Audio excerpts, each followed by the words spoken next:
What's up, you guys? My name's Jordan, and today we are reading from Proverbs chapter 3, verse 27 through 29. Okay, and the title of this video is Doing Good.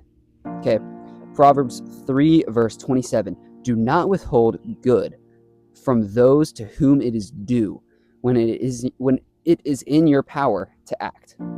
Okay, so when we have the power to do good, we need to make sure that we're actually doing good onto other people. So in my personal life, about a week ago, I have this personal Wi-Fi router for my computer because my Wi-Fi was really, really slow, and I didn't know that other people could also be using it. And so my brother came to me. He was like, "Oh, my computer's not working because the Wi-Fi is so slow." He orders his own, and then my mom saw it in the mail, and then she had done some research on it and figured out that she was also having Wi-Fi problems, so she could use the one my brother bought, and my brother could go on the one I was using.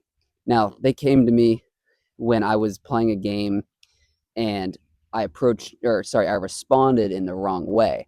And so what they were asking was, can you give your brother the password so that way he can try to use the Wi-Fi and see if it's good? And I had the ability to do good. It was in my means to do that. I had it, but I said no. And what I learned from that and from this verse is that the easier, more simplistic and right thing to do would have been to just give them the password, say yes, and move on. But instead I decided to be difficult, withhold the good, withhold the power to do it, and say no. And it was selfish of me. Okay, and so we need to be selfless. We need to learn to be less selfish and give to others when we have the ability to do so. When you see, I need to do this. I need to do this. Period. We all need to do this. Period. But when you see someone, and I'm not saying, oh, go give to every single homeless person you see. Give all your money away if you don't have that kind of cash. But like every once in a while, if you see someone who's on the street or whatever, and you like I see people online, like Bryce Crawford, buy someone a meal on the street.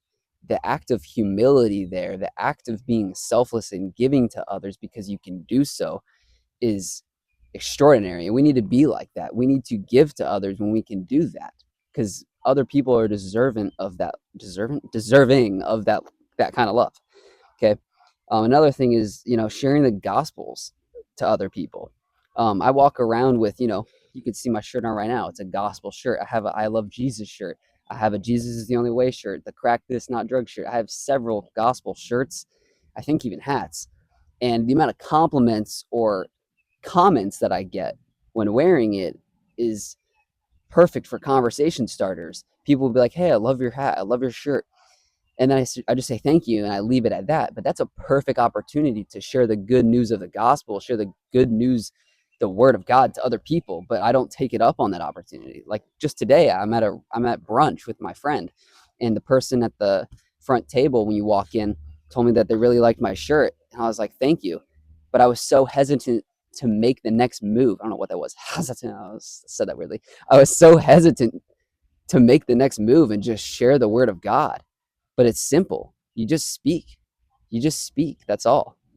Okay. Proverbs chapter 3, verse 28 got really bright. Do not say to your neighbor, come back tomorrow and I will give it to you when you already have it with you. So essentially, stop withholding goodness and be selfless. For example, if a doctor had the medicine to prescribe you, and you had the money to pay for it, is it in that doctor's um what's the word, should the doctor just say, even though you have the money to pay for this medicine, I'm going to withhold it from you and come back in a couple weeks? No, if he has it with him and you can pay for it, doctor might as well just give it to you. You're already there.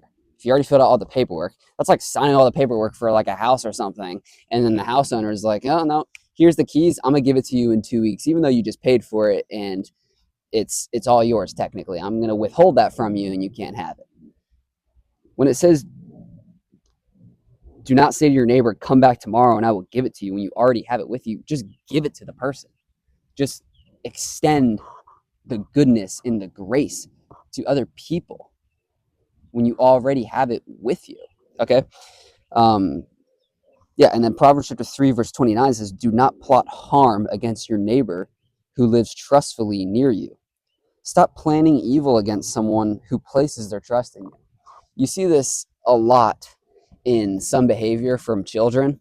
When I was younger, I remember my brother, it was like a 2 pound fake computer, maybe 1 pound. It was pretty light. He threw it on my head when I was walking down the stairs for no reason whatsoever. I don't know why. Maybe we had like beef that I forgot about from like 15 years ago. But he threw a computer at my head. I'm like, why did you just do that? We act like this a lot. We hurt people or plot evil against them. And I know this children example isn't as severe as, pure evil, but the point is we take acts of harm to other people or plan harm against other people, who've placed their trust in us when they haven't done anything to us.